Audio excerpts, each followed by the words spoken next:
The good folks at CHRI are obsessed with reforming the police. We don't mind if it is done through altogether new laws, adapting old laws, or just making practical changes to what is on the ground. But we need improvement, and we need it now. We know our police is a big problem. We also know the politicians, the bureaucrats, and the police are not making good policing happen. If reform could have happened, it would have happened by now. So we, you and I, have to make it happen. We the people have to demand better policing. That is what CHRI is asking of you today. Let's work to make better policing happen. Let's be part of that change. Let me bring the police reform story home to Maharashtra. This is the story that every resident of the state must know when they go out to vote. When they come asking for our votes, we must ask, has the government done all it can to keep us safe? Has it done enough to protect my life, my family, my property? And has it done enough to create an environment in which we can all enjoy our rights and freedoms to the fullest? Let's first take a look at what the safety and security climate in Maharashtra looks like. Maharashtra has 165 police people for every 1 lakh population. The international minimum standard is 222. Delhi, Assam, even Jharkhand has better ratios than Maharashtra. Even here, there is a shortfall of 8,000 police personnel. On top of all this, 56% of Mumbai's police are on VIP duty when they should be protecting the public, who are also important, if we may dare to say. As the population has increased over the decades, so has the crime and the workload. Between 2002 and 2012, IPC crimes rose by 14%. At the same time, reported crimes against women rose 31%. Rapes increased by 28%. However, after the horrific gang rape in 2012, the Criminal Law Amendment Act of 2013 was passed. The law expanded the definition of rape and added other offences against women. It also made it an offence not to register complaints of sexual offence. As a result, in 1 year, there has been a 36% increase in registered cases of crimes against women and a 42% increase in registered cases of rape. Interestingly, complaints against the police have also risen. Between 2002 and 2013, there was a 47% increase in complaints against the police. According to the National Crime Records Bureau, there was officially 1 custodial death and no rapes or human rights violations by police in 2013. This is in the face of over 7,000 public complaints against the police. Also, according to the NCRB, there are no recorded disappearances of persons, no illegal detentions, no fake encounters, no extortion, no torture, no false implication, no failure in taking action, no indignity to women, no atrocities on SC/STs or other violations by the police. Each day the newspapers tell us a different story of brutality, inefficiency, and public dissatisfaction. Clearly there is something very wrong.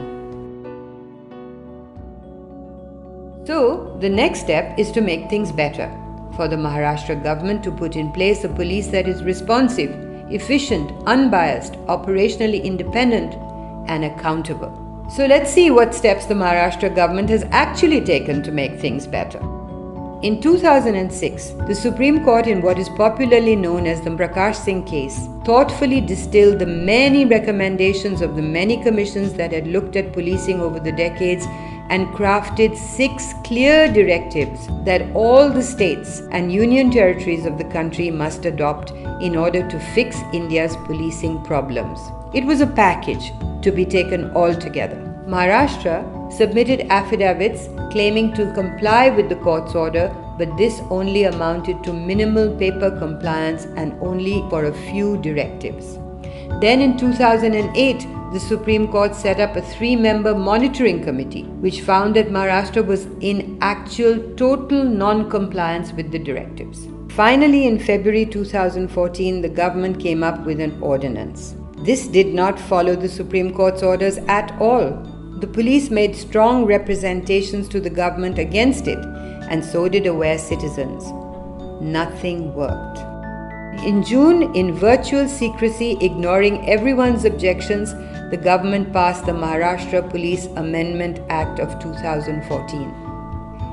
It said this was done to comply with the Supreme Court's orders. Nothing could be further from the truth. We'd like to take you on a tour around the main features of the new law. The first directive requires the establishment of a State Security Commission.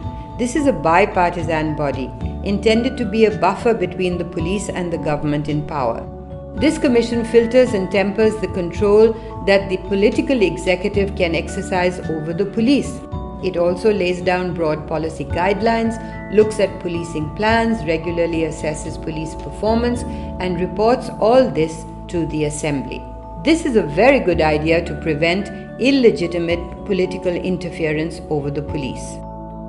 However, the 2014 Act sets up a body but without any independent panel to select or remove members of the Commission, making any decision by the SSC immediately suspect. Its recommendations are also non-binding and is really only advisory in nature. The letter and spirit of the Supreme Court is immediately lost. The second directive ensures Director Generals of Police have a minimum tenure of 2 years. Through a transparent selection process, the DGP must be selected from among the 3 senior-most officers impaneled by the Union Public Service Commission.